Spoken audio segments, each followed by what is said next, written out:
журналіст громадської організації «Журналісти проти корупції». Сьогодні ми були присутні на другій частині конкурсу щодо обрання суддів на посади касаційних суддів України у складі Верховного суду України. Це історична подія для нашої держави, тому що Верховний суд формується вперше. Це відкритий конкурс, до якого допускаються усі бажаючі, усі представники громадськості, журналістів. Також участь в цьому конкурсі можуть брати представники трьох професій – це юристи, вчені та судді, що також є нововведенням. Тож 520 осіб написали сьогодні практичне завдання. І брифінгу з журналістами, на жаль, не відбулося, тому що він був проведений лише в першій частині цього конкурсу. Та кандидати просто здали свої завдання на перевірку. Було оголошено, що перевірка буде тривати приблизно протягом тижня. Отже, колегії у складі колегії Вищих кваліфікаційних суддів України будуть перевіряти виконані завдання та нададуть свій результат. Про що має бути анонсовано на сайті ВККС.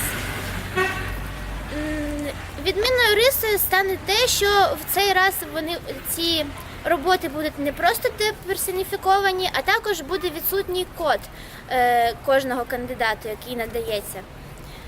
Дійсно, усі погодились, що роботи написані від руки, і також існує вірогідність того, що можуть бути вони розпізнані за ключовими словами, які можуть використовувати кандидати. Але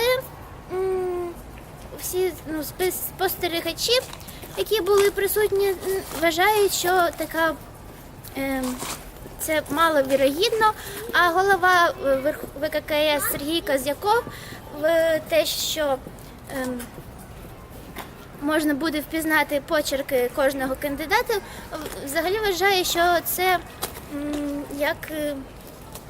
навіть є перевагою для прозорості рішень, які можуть бути потім якось перевірені.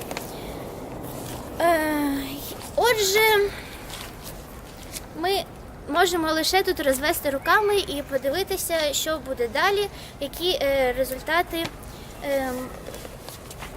будуть у кожного з кандидатів, які можуть набрати кожен з них максимум 120 балів. Тож той, хто набере прохідний бал, буде допущений до другої частини іспиту, в рамках якого має відбутися вже дослідження досьє, психологічний тест, тест на загальні здібності та співбесіда. Також свої висновки мають надати громадська рада доброчесності. Леонід Маслов, який надавав коментар після проведення цього конкурсу, вважає, що конкурс був дуже добре організований. Звичайно, були випадки списування. Ми також прослідкували те, як часто кандидати ходили в туалет, у вбиральню, і навіть те, як вони там радилися. Але Леонід Маслов зазначив, що навіть такі випадки мало що можуть надати які переваги кандидатам, тому що вони могли користуватися також нормативними актами, але у виконанні практичного завдання важливим є саме вміння та досвід, який кандидат може використовувати. Тож такі порушення можна визнати як допустимими, зазначає Леонід Маслов. Також свою експертну оцінку надавав Джон Камбон, старший радник консультативної місії ЄС з питань судової системи, яку ви можете почути далі у нашому відео. І він також вважає конкурс дуже добре організованим, тому що велика кількість кандидатів, велика кількість осіб. І така велика кількість осіб була допущена, і ми були присутніми від самого початку на противагу як представники інших ЗМІ.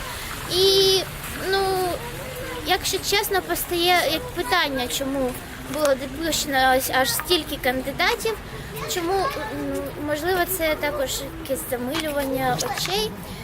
Та все ж таки конкурс завершився, він був проведений так, як він був проведений, і далі подробиці дивіться в нашому відео та слідкуйте на нашому YouTube-каналі, підписуйтесь і будемо разом з вами дивитися під цим кутом зору, як незалежні журналісти від громадських організацій, журналісти проти війни.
Нет, точно. Нет?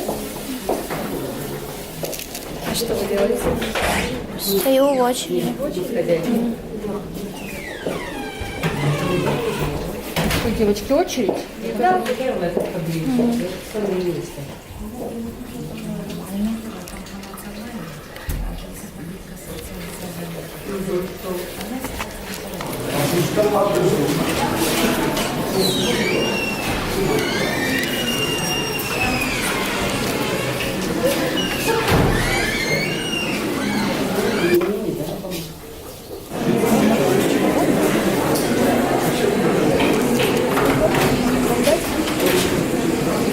Поступило повышенное ко мне внимание.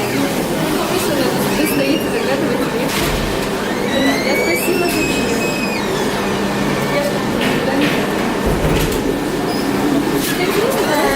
Думаю, да, в зависимости от условий, работы,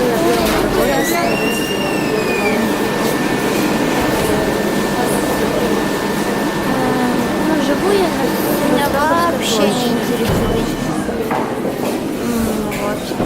Территориально в центре часто бываю.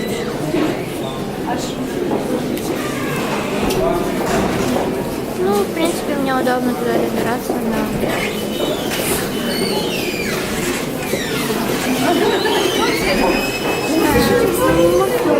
Может даже сегодня. Поскольку вам будет удобно. К 5, например. Да.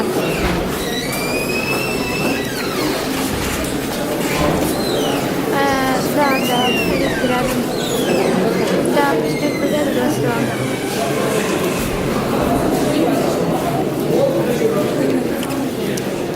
Я не знаю еще, если честно. Да, я найду. Я напишу, что наберу вас.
machine, so it had an even greater level of objectivity.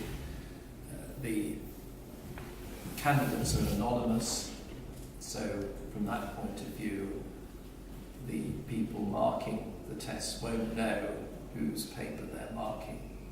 All of these things, I think, are very valuable. This is part of the procedure, it's not the whole procedure.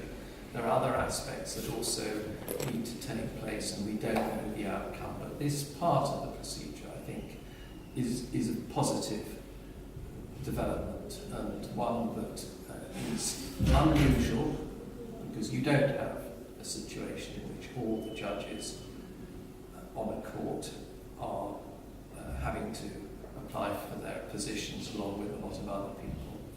But the benefit is that the public in Ukraine who don't have a high opinion of the judiciary are able to see that at least this part of the selection procedure has, so far as one can tell, been done reasonably fairly.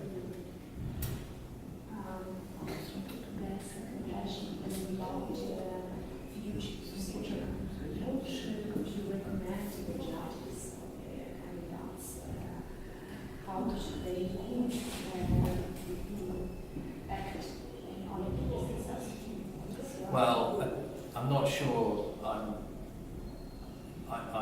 in a position to make recommendations to the candidates or the judges. The next stage are consistent psychological tests. There will also be interviews by members of the High Qualification Commission on the dossier. I'm not sure that it's... I can give advice to the candidates really on that. Apart from, of course, that they should be truthful and honest and open. I'm sure that there are many people taking this test who, if they are truthful, honest and open, have nothing to hide. But that is a very important stage, because it's vital that the public see that the process of selection has been carried out fairly, and that those selected have been tested so far as possible to ensure that they're the highest integrity. How far that will be achieved remains to be seen. We don't yet know how the next stage will be carried out. I must stress that what I've said applies only to the written tests, which have been anonymous. But the later stages are important, and we'll see what happens.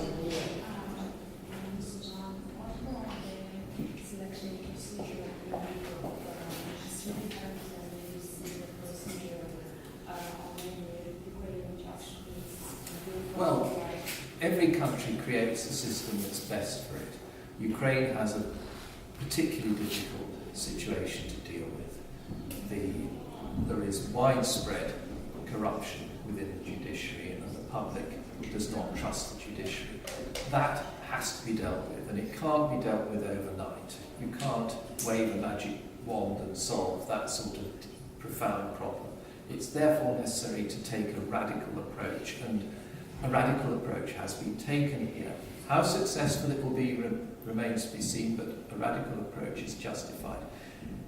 It's perhaps unusual for the Supreme Court and the appeal courts immediately below it to be liquidated and then replaced by another Supreme Court. That is unusual, but there is a justification for it in the special circumstances in Ukraine.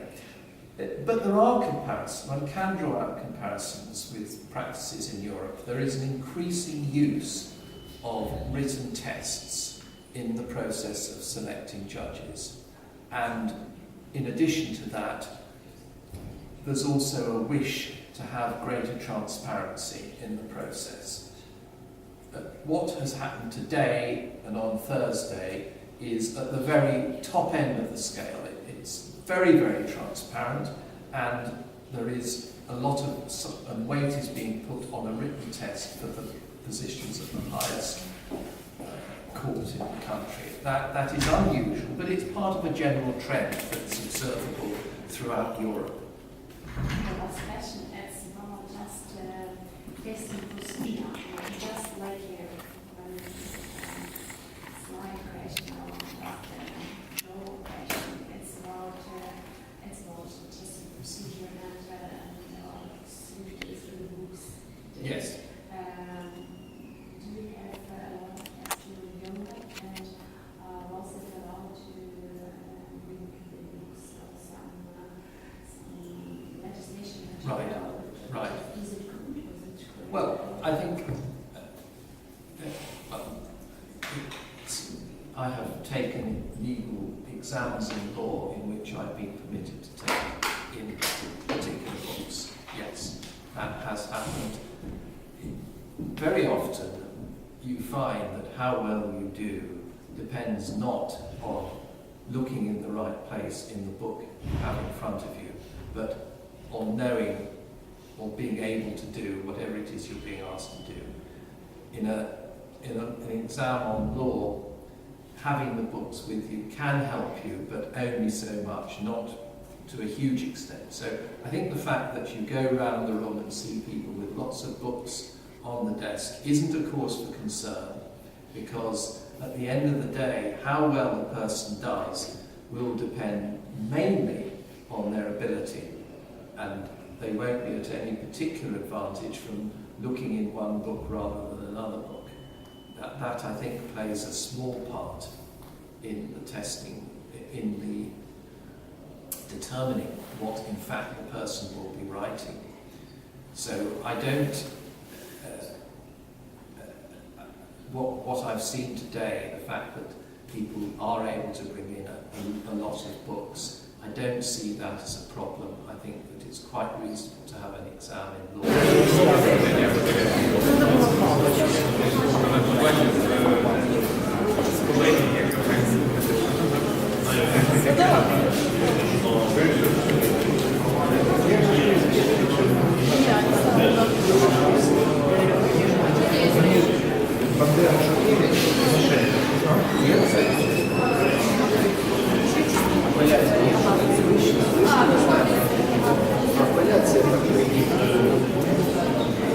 Всі три білявки